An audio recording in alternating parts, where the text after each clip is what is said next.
그저 중요한 것만 지금 한 번 더 있습니다. 너희가 거저받았으니 거저주라. 8절 말씀입니다. 한번 기도합시다. 하나님 감사합니다. 오늘도 말씀을 섬길 수 있음을 감사합니다. 성령님 오셔서 저희들의 마음을 새롭게 하시고 은혜를 사모하는 마음을 주시어서 하나님의 거룩한 임재 안에 하나님과 아름다운 친밀한 교제가 있도록 복을 주옵소서. 예수님 이름으로 기원합니다. 아멘.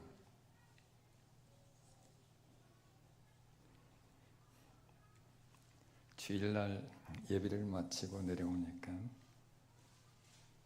우리 여자 집사님 한 분이 저에게 와가지고 목사님 저 좀 안아주세요. 꼭 껴안아주세요. 그러더라고요. 남편이 옆에 있는데 목사님 보고 꼭 껴안아달래요. 여러분 한번 꼭 껴안아 보십시오. 옆에 사람. 잘 안 돼요? 사랑합니다. 예수님 이름. 우리 한국 사람들은 좀 낯설은 것 같아요. 그래서 우리 사모님도 손도 못 대게 해요. 여러분, 때로는 약한 사람, 병든 사람, 마음이 실망한 사람들 한번 꼭 껴안아 주는 것만으로도 힘을 얻습니다. 위로를 받습니다. 여러분, 서로 사랑하면 서로 껴안아 주시고 마음을 전하시고 그리스도 안에서 행복하게 사시길 축원합니다. 인간은 머릿속에 무엇을 채우느냐에 따라서 됨됨이가 결정됩니다. 온종일 돈만 생각하고 사는 사람은 수전노가 됩니다.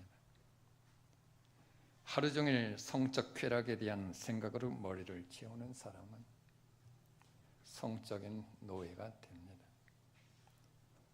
온종일 분노와 원한으로 사는 사람은 아주 불행하고 호전적인 사람이 됩니다. 그와 반대로 고상한 가치를 생각하고 베풀며 사는 사람은 고상한 인격의 소유자가 됩니다. 그래서 우리 마음의 생각이 매우 중요합니다. 그렇기 때문에 잠언 4장 23절에 보면 이렇게 말씀하고 있습니다. 모든 지킬 만한 것 중에 더욱 네 마음을 지키라. 생명의 근원이 이에서 남이니라. 오늘 말씀은 제목이 거저주라입니다. 한번 따라합시다. 거저주라. 거저주라. 이 말씀은 예수님께서 제자들을 파송하시면서 하신 말씀입니다. 전도를 보내면서 하신 말씀이지만 이 말씀은 그리스도인들이 행해야 할 삶의 원리를 보여주고 있습니다.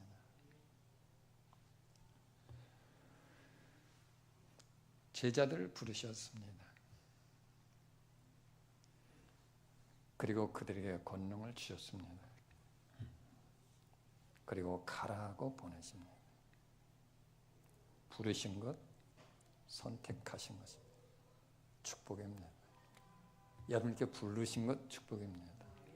교회라는 것이 에클레시아, 불러 모았답니다. 하나님의 교회, 그리스도의 몸이라고 그랬어요. 예수님께서 이 성전을 헐라 3일 동안에 일으키리. 이는 성전을 자기 몸을 가리켜 하신 말씀이다. 그 성전은 뭐예요? 그리스도의 몸이라는 얘기예요. 그리스도의 몸을 사랑하는 사람은 주님을 사랑하는 것입니다. 부르신 것 축복입니다. 장로님을 부르신 것 축복이에요. 근데 축복은 그릇답게 살아야 됩니다. 권사님 부르신 것 축복입니다. 직분을 주신 것 짐이 아니라 축복의 그릇이에요. 집사님 부르신 것 얼마나 큰 축복입니까? 그 소임을 다 할 때 하나님께서 복권 축복을 줄 줄 믿습니다. 그래서 집사의 직분을 잘한 자들은 아름다운 지위를 얻는다고 했잖아요. 섬기는의 대표자가 집사님 아닙니까? 모일집 일사, 모이면 일하는 게 집사입니다. 그러니까 교회 오시면 좀 일하려고 하세요. 성전을 예수님 몸처럼 생각하고 닦고 쓸고 가꾸고 얼마나 하나님 기뻐하시겠습니까? 지금 얼마나 여러분은 자유롭습니까? 저희들 처음 신앙생활 할 때는요, 여성분들은 강단에 못 올라왔어요. 우리 그 수원에 아주 보수적인 장로님, 목사님 계셨는데 절대 강단에 못 올라요. 청소하러도 못 올라오겠어요. 감히 어떻게 해요? 여러분 지금 막 올라오잖아요. 목사님도 하시잖아요. 여러분 하나님 앞에서 나에게 주신 기회를 축복의 기회로 만드시기를 바랍니다. 세 가지죠. 부르셨다. 선택하시고 나를 특별히 하나님께서 불러내셨다. 권능을 주셨다고 그랬어요. 영접하는 자, 곧 그리스도를 믿는 자들에게는 하나님의 자녀가 되는 권세를 주셨어요. 이건 믿는 자에게 누구에게나 주신 겁니다. 저희 교회 여전에 집사님 여성분이 계셨는데 그 집사님이 포장마차 밖에서 그 장사를 하셨어요. 분식을 하셨죠. 여기 한겨울에 추운데 바람이 막 불잖아요. 그런 손님들이 와가지고 그런데 집사님 명령하세요. 왜요? 그걸 봤기 때문에 그렇죠. 집사님이 바람아 잠잠하라. 그럼 잠잠하더라는 거예요. 그래서 손님들도 알고 집사님 명령하세요. 그러더라는 거예요. 여러분 하나님이 자녀에 준 권세 주었습니다. 우리 목사님 잘 아시죠? 그때 기도원에 산에 불났을 때 그때 제가 주시쯤인 거예요. 전화 받고 그 수원에서 여기까지 막 차 달려오면서 예수님 이름으로 불 꺼져라. 불 꺼져라. 예수님 이름으로 멈춰라. 왔더니 꼭 멈췄더라고. 산불 나면 다 넘어가잖아요. 그래 멈췄잖아요, 여러분. 자녀된 권세를 줬습니다. 그래서 손을 얹은 즉 나으리라. 믿는 자에게 손을 믿는 자가 손을 얹으면 나으리라. 왜요? 하나님이 주었다는 거 말이에요. 권세 주셔서 왜? 일하라고. 가라. 어디로? 삶의 현장으로 가라. 그래서 하나님 주신 능력을 가지고 복음을 전하고 가난한 자를 돌보고 병든 자를 일으켜 세우고 귀신을 내어 쫓고 하나님 나라를 확증해 가라고 주신 것입니다. 이걸 기억해야 됩니다. 나를 부르신 것에 대한 감격. 그 많은 사람들이 나를 부르셨다니. 나에게 이렇게 감당할 능력을 주셨다니. 신학교 다닐 때 학생회장을 하면서 섬겼는데 금요일이 되면은 기도원에 학생을 다 대형 버스에서 가서 밤새 철을 기도하고 저 삼천포까지 그 기도원까지 끌고 가가지고 수련회도 하고 온 적이 있어요. 저는 피아노 배운 적이 없거든요. 그래서 삼천포에 가서 수련회 하면 제가 반주 다 했어요. 전 배운 적이 없어요. 그렇다고 잘 치는 것도 아닌데 희한하게 하나님께서 반주를 하게 하시더라고요. 배운 것도 아니에요. 그렇다고 잘 이렇게 모여서 뭐 연구한 것도 아닌데 수련회 동안 제가 반주 다 했어요. 하나님 하고자 하면 주십니다. 하고 쓰시는 거예요. 하나님께서. 그래 난 못해요. 아닙니다. 믿음으로 하시면 돼요. 그래서 가라. 어디로? 삶의 현장으로 가라. 아주 중요한 부르심입니다. 그런데 오늘 주신 말씀의 요점은 이겁니다. 거저 받았으니 거저 주라. 거저 주라. 거저 주라. 여기서 중요한 것은 거저, 또 그냥이라고 말하죠. 그냥 줘라. 이게 바로 은혜입니다. 거저 받았으니까 거저 주는 것. 이것은 합당한 논리입니다. 당연한 것입니다. 확실한 신앙인의 태도입니다. 유명한 종교개혁자 칼빈은 여러분은 잘 아시는 것처럼 5대 강령이라고 하는 기독교 강령을 얘기했습니다. 기독교 교리지요. 요약해서 5마디로 말하고 있습니다. 전적인 타락, 무조건적인 선택, 제한 속죄, 불가항력적 은혜, 성도의 견인. 이 5가 한마디로 요약하면 불가항력적인 은혜입니다. 은혜는 무조건적인 것입니다. 은혜는 내가 선택해서 받는 것도 아닙니다. 내가 받아들인다고 받아들여지고 거절한다고 버릴 수 있는 것도 아닙니다. 나의 강간적으로 주신 거예요. 그래서 은혜죠. 내가 은혜 받을 만한 존재도 아닙니다. 그 은혜를 감당할 수 있는 그릇도 아닙니다. 그런데도 불구하고 하나님께서는 강권적으로 은혜의 사람이 되게 하셨습니다. 은혜를 베풀어 주셨습니다. 거저 받은 겁니다. 받은 것뿐입니다. 받은 것, 구원받은 은혜. 그는 허물과 죄로 죽었던 너희를 살리셨도다. 죽었던 우리가 살아난 겁니다. 죽을 뻔한 것이 아니고 죽었던 자가 다시 살아난 겁니다. 허물과 죄로 얼룩진 인생이 용서받은 은혜입니다. 그 크신 하나님의 사랑을 받은 은혜입니다.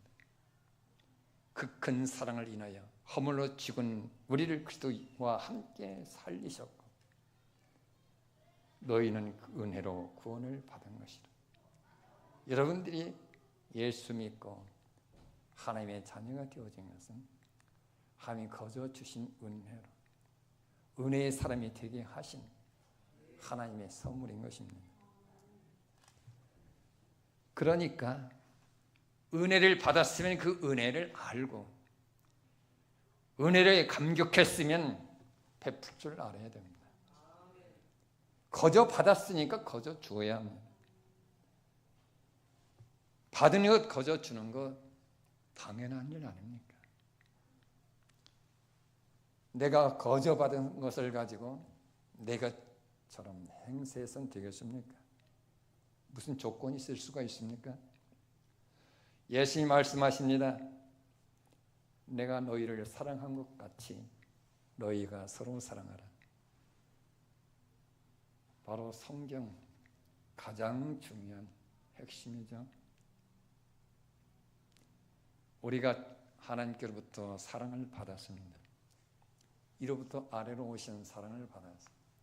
사랑을 받은 자가 이웃을 향해서 넘어가게 해야 됩니다. 넘치게 해야 됩니다. 그게 주는 것입니다. 우리가 서로 사랑하는 일에는 조건이 있을 수 없습니다. 거저 받았으니까 거저 주는 것입니다. 대상에 대한 차별이 있어서도 안 됩니다. 저 사람 내가 좋아하는 사람이니까 나에게 잘해주니까 아닙니다. 우리 하나님 우리를 사랑하셨을 때 우리 아직 죄인 되었을 때라고 그랬어요. 내가 죄인 되었을 때 나를 사랑하신 것처럼 차별하지 말고 즉 인간이 될까 따지지 말고 베풀라는 것입니다. 당연한 것으로 알고 주라는 겁니다.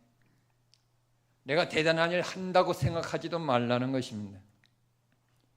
거저 받았으니 거저 주는 것은 당연한 것입니다. 당연한 일로 생각하고 선한 일을 하라는 것입니다. 또한 거저 주라는 말씀은 보상을 바라지 말고 주라는 겁니다. 전도서 11장 1절에 이런 말씀이 있지요. 너는 네 떡을 물 위에 던지라. 여러 날 후에 도로 찾으리라. 물 위에 던지면 어떻게 돌아와요? 이 해석이 여러 가지 있습니다. 해상에서 무역하는 사람들 의미하는 것이다. 뭐 이런 얘기도 있습니다만 중요한 건 떡을 물에 던져 흘러가 버리면 그만이잖아요.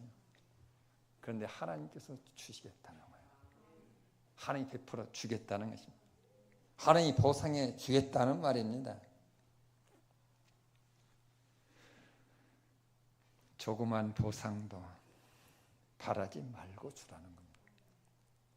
히브리 사람들의 격언에 이런 재미있는 말이 있습니다. 선행의 최대의 보수는 한 번도 선행을 할 수 있게 해주시는 것이다. 다시 말하면 선행에 대한 보수는 또다시 선한 일을 할 수 있도록 하나님이 은혜를 주시는 것이다. 계속 줘야 하나님은 또 나에게 채워주십니다. 계속해야 선한 일을 할 수 있는 힘을 주십니다. 계속 줘야 하나님은 또 계속 줄 수 있게 해주십니다. 내가 멈추면 하나님의 축복도 멈춥니다. 많은 사람들이 열심히 벌지만 쓸 줄을 모릅니다. 그래서 번 것도 유익하게 되지 못하고 또 주는 사람이 되지 못하는 걸 보게 됩니다. 참으로 안타까운 일이지요. 또한 되돌려 받으려고 하지 마라. 예수님 말씀하셨죠. 누군가를 초대했을 때 부자를 초대하지 마라. 왜? 그 다시 날 초대하면 쌤쌤이니까 내가 받을 게 없다. 보상받을 게 없다네. 차라리 가난한 자들, 헬부슨 자들 초대하는. 그들은 갚을 것이 없기 때문에 내가 베푼 것이 축복으로 온다는 것입니다. 근데 우리들은 안 그렇죠. 내가 베풀었으니까 누군가 나에게 또 그만큼 해주겠지. 결혼식 때 내가 얼마큼 내가 부조했으니까 나에게 또 돌아오겠지. 이런 생각으로 가게 하잖아요. 그래서 수입장가 보낼 때 내가 그동안 썼던 걸 생각하면서 받아내려. 얼마나 삶이 인색해지는지 모릅니다. 여러분, 전도가 어렵지요. 그러나 주면 됩니다. 순복음교회가 굉장히 부흥했었죠. 왜요? 기독교인들 중에서 장로교인이 반 이상이었대. 그 당시 장로교회는 말씀으로 채워져 있죠. 거기 가서 성령 받고 은사 받고 뜨거워지니까 뭐 하라고요? 베풀라. 그래서 이웃들에게 전도한 갖다 주는 거예요. 돼지에게 진주 주지 말라고 그랬죠. 그 세상 사람들에게, 예수 믿지 않는 사람들에게 그 진주 줘야 받아들이지 않습니다. 걷어찹니다. 뭘 줘야 돼요? 돼지긴 돼지 염을 줘야 돼요. 먹을 것 갖다 주시고 입을 것 좀 주고 이 자꾸 베풀고 나중에 어떻게 해요? 혹시 끌려오면 헌금도 대신 주고. 그 사람도 그렇게 했어요. 초신자들 헌금 부담스러워 하잖아요. 그러니까 믿는 사람이 먼저 헌금까지 줘가면서 이렇게 헌금하라고. 그럼 가르치는 거잖아요. 베풀면서 가르치는 거잖아요. 그래서 자기 은혜 받고 도움 받아서 나도 자기도 어떻게 해? 그렇게 베풀면서 전도하게 되나요? 자꾸 주는데 막 싫어할 사람은 어디 있어요? 진주를 주지 말고 저들에게 합당을 줘서 선한 일을 통해서 함께 영광을 돌리게 하라. 돼지가 아니냐? 거듭나서 하나님의 자녀가 되면 하나님의 복음이 그들에게 새로운 삶을 허락해 주시게 될 것입니다.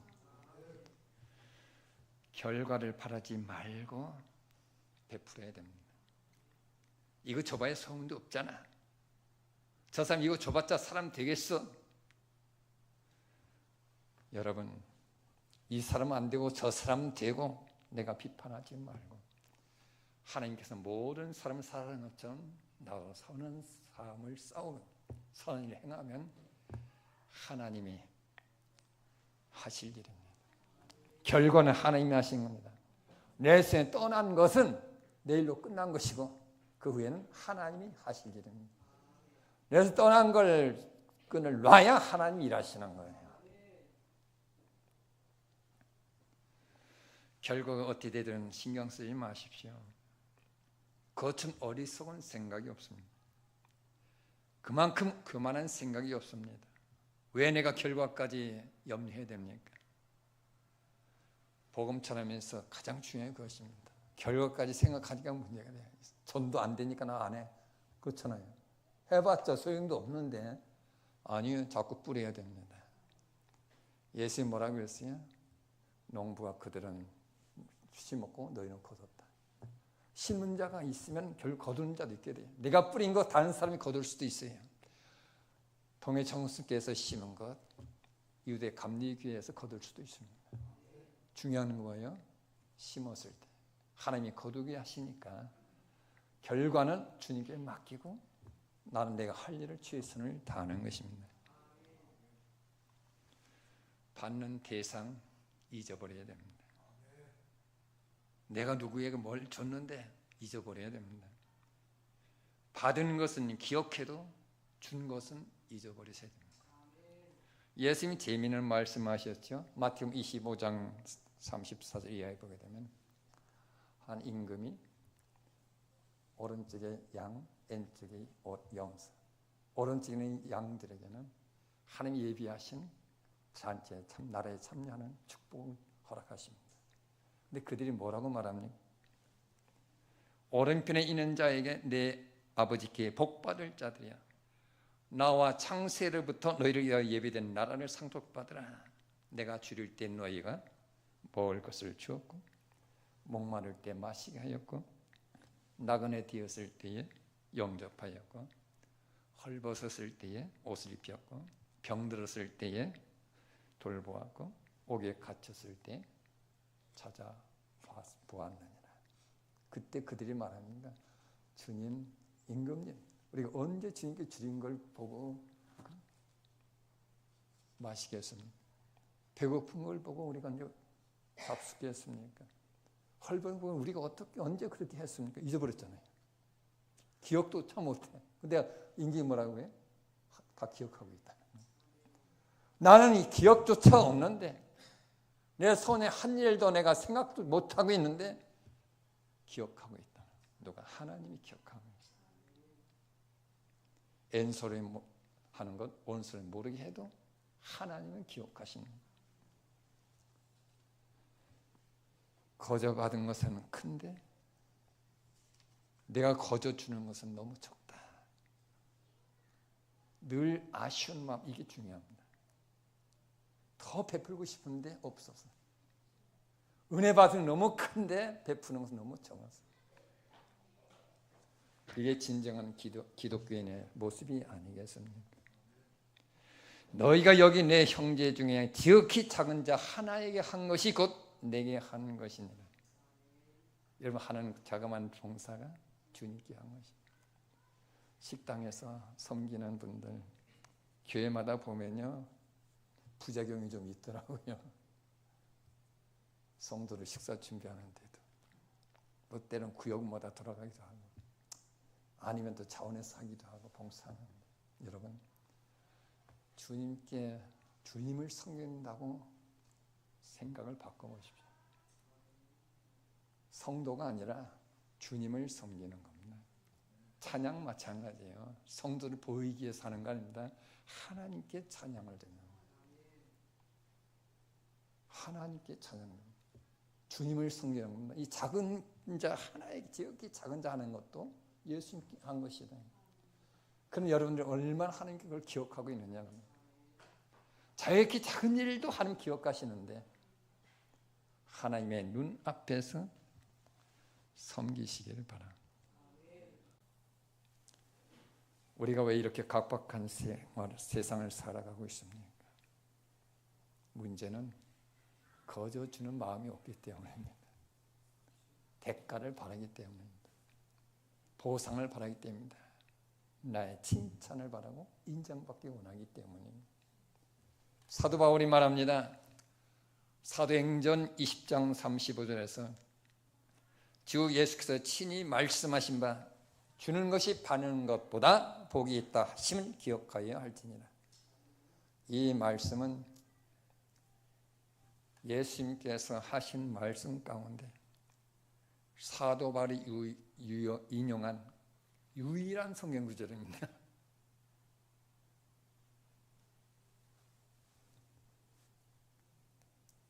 주는 것이 받는 것보다 행복하다는 겁니다. 주는 것이 받는 것보다 행복하다. 여러분 주고 있습니까? 받는 걸 더 원하십니까? 베푸는 것입니까? 소유하기를 원하십니까? 그리스도인의 수준이 어디 있습니까? 여러분의 신앙 인격은 어디에서 평가되어야 합니까? 받는 것은 접어두시고 주는 쪽으로 결심해 보십시오. 제가 처음 목사 안수 받고 기도원에서 부흥회를 했어요. 저는 목사 안수 받기 전에 예약을 많이 받았어요. 기도원 원장님, 신학교 같이 다니는 원장님 있었는데 우리 기도원에서 부흥해 주세요. 제 동기 목사님이 안수 받은 첫째로 우리 교회 와서 부흥해 주세요. 근데 여기는 서울에 있는 기도원이었어요. 처음 설교하고 오니까 100만 원 주더라고요. 사례비를. 40년 전이에요. 40년 전인데 첫 부흥회 때 100만 원을 주시더라고요. 그래서 저는 그때 그런 기도를 드려서 하나님, 나 부흥회 기본이 100만 원이니까 거기에 미달되는 건 주님께 헌금하는 겁니다.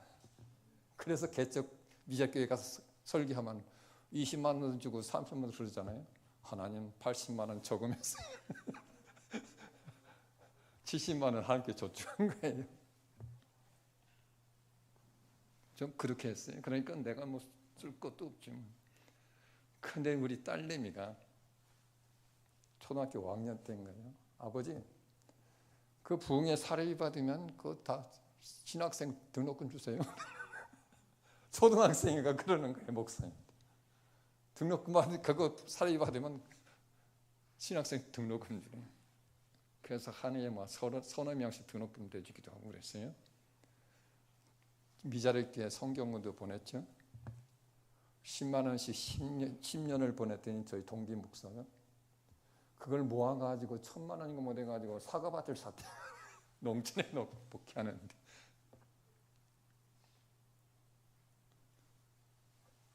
내가 40년 목회하고 끝났을 때 저에게 돌아온 건